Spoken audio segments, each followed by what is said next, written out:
నమస్తే, నీ పేరు? నా పేరు ఎన్ ప్రియదర్శిని సార్. ఎక్కడి నుంచి వచ్చావమ్మా నువ్వు? నేను చిత్తూరు డిస్ట్రిక్ట్ చిత్తూరు కాన్స్టిట్యుయెన్సీ నుండి వచ్చాను సార్.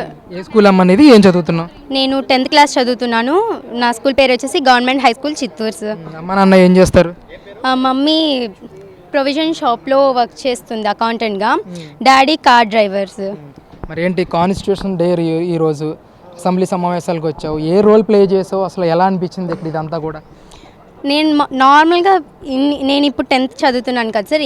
9th చదివే వరకు కూడా నేను స్కూల్లో కాన్స్టిట్యూషన్ డే అంటే కాంపిటీషన్స్ పెడతారు, ప్రైజెస్ ఇస్తారు, అలా చిన్నగా సెలబ్రేట్ చేసేవాళ్ళము. కానీ ఫస్ట్ టైం ఇంత అసలు విజయవాడకి రావడమే ఫస్ట్ టైం, అందులోనూ అమరావతికి వచ్చి ఇలా 2 డేస్గా మాక్ అసెంబ్లీలో ఉండి ఈరోజు రియల్ అసెంబ్లీకి వెళ్ళాను. 2 హౌసెస్ చూశాను. అందులోనూ హెచ్ఆర్డి మినిస్టర్ దగ్గరుండి చూపించారు మాకు. స్పీకర్ ఇంకా కమిషనర్ వాళ్ళు కూడా చాలా బాగా మాట్లాడారు మాతో. I'm so happy sir. ఎలా అనిపించిందమ్మా నారా లోకేష్ గారే మీతో పాటు ఉండి మీకు ఈ అసెంబ్లీ సెషన్స్ గురించి కానీ ఇక్కడ జరిగే విషయాలన్నింటితో కూడా మీతో చర్చించారు కదా, అసలు మీకేం తెలిసింది ఈ అసెంబ్లీ గురించి ఆయనతో మాట్లాడిన తర్వాత? హెచ్ఆర్డి మినిస్టర్ అంటే అది అంత ఈజీ పోస్ట్ కాదు, చాలా పెద్ద పోస్ట్, చాలా వర్క్స్ ఉంటాయి, చాలా బిజీ షెడ్యూల్స్ ఉంటుంది. అలాంటిది ఒక 1 డే వేస్ట్ చేసుకొని వాళ్ళ వర్క్స్ అన్నీ పక్కన పెట్టి మా కోసం ఇక్కడ టైం స్పెండ్ చేశారు. చాలా గ్రేట్ఫుల్ సార్. అండ్ ఆ సార్ వల్లే మాకు ఇప్పుడు ఇక్కడ ఉన్నామంటే ఆ సార్ వల్లే వచ్చింది ఆపర్చునిటీ. అండ్ నెక్స్ట్ ఇయర్ నుంచి మాకు ఇంకా రాదు, ఇదే లాస్ట్ ఆపర్చునిటీ. ఇంతమందిలో నాకు వచ్చిందంటే కూడా ఐఎమ్ వెరీ హ్యాపీ సార్. ఇప్పుడు 10th క్లాస్ గవర్నమెంట్ స్కూల్లోనే చదువుతున్నావు, నెక్స్ట్ ఇంటర్మీడియట్ కూడా గవర్నమెంట్ స్కూల్లోనే చదవాలనుకుంటున్నావా? నేను 10thలో మంచి మార్క్స్ తెచ్చుకొని IIIT సీట్ కొట్టాలని చూస్తున్నాను సార్. సూపర్. అంటే నెక్స్ట్ ముఖ్యంగా మీ కాన్స్టిట్యున్సీ నుంచి కానీ మీ స్కూల్ నుంచి కానీ నువ్వు మాత్రమే సెలెక్ట్ అయ్యి ఇక్కడికి వచ్చావు, మరి ఇక్కడ నేర్చుకున్నదంతా కూడా మీ స్కూల్లో ఉన్న వాళ్ళందరికీ చెప్తావా? ఇక్కడ ఏం నేర్చుకున్నావు ఇదంతా? చెప్తాను సార్. అంటే ఒక బిల్ ప్రవేశపెట్టినప్పుడు ఇప్పుడు మనకు ఒక యాక్ట్ పెడతారు సార్, అది లోపల ఎలా జరుగుతుంది, ఎలా ప్రవేశపెడతారు మొత్తం అసలు ఇంతకు ఫోన్లో కూడా చూడలేదు, లైవ్లో చూశాను. నేను యాజ్ ఎ ట్రాన్స్పోర్ట్ మినిస్టర్గా నేను కూడా మాట్లాడాను. నాకు అడిగిన క్వశ్చన్స్కి నేను ఆన్సర్ చెప్పాను. చాలా హ్యాపీగా ఉంది. అంతమంది ముందు నా ఎదురుగా సీఎం హెచ్ఆర్డి మినిస్టర్ కూర్చోన్నారు, చాలామంది మినిస్టర్స్ కూర్చోన్నారు. ఇంకా వాళ్ళ ముందు నిలబడ్డమే చాలా పెద్ద విషయం. అలాంటిది వాళ్ళ ముందు నేను మాట్లాడాను.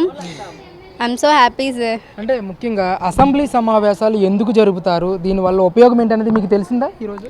ఎస్, ఒక బిల్ ప్రవేశపెట్టడానికి, అలానే ఇంతవరకు జరిగిన దాంట్లో ఏమైనా మిస్టేక్స్ని కరెక్ట్ చేసుకోవడానికి వాటికి అసెంబ్లీస్ పెడతారు. అండ్ ఒక్కొక్కరికి ఒక్కో రోల్ ఉంటుంది. ఎవరి రోల్ కూడా అంత ఈజీ కాదు, అందరిది చాలా పెద్ద రోల్, చాలా కష్టపడతారు అందరూ. అది మాకు ఈరోజే తెలిసింది. అంటే ముఖ్యంగా గవర్నమెంట్ స్కూల్ పిల్లల్ని మాత్రమే తీసుకొచ్చి ఈ విధంగా ప్రోత్సహించడం, ఇలాంటి కార్యక్రమాలు చేయడం, ముఖ్యంగా షైనింగ్ స్టార్స్ అనే ప్రోగ్రామ్ కూడా చేస్తున్నారు నారా లోకేష్ గారు. అంటే ఎడ్యుకేషన్ మినిస్టర్గా ఆయన బాధ్యతలు తీసుకున్న తర్వాత ఎలాంటి రీఫార్మ్స్ని తీసుకొస్తున్నారమ్మా ముఖ్యంగా గవర్నమెంట్ స్కూల్స్లో? బాగున్నాయి ఇప్పుడు అసలు ఏంటి? గవర్నమెంట్ స్కూల్స్కి ఇంత పెద్ద ఆపర్చునిటీ అంటే ఇట్స్ ఎ గ్రేట్ విషయం. We're proud to be say that our HRD minister is Nara Lokesh garu and we're ever thankful to him sir. అంటే ముఖ్యంగా ఎలాంటి ప్రోగ్రామ్స్ అన్ని కండక్ట్ చేస్తే గవర్నమెంట్ స్కూల్స్ యొక్క స్ట్రెంత్ పెరుగుతుందంటారా?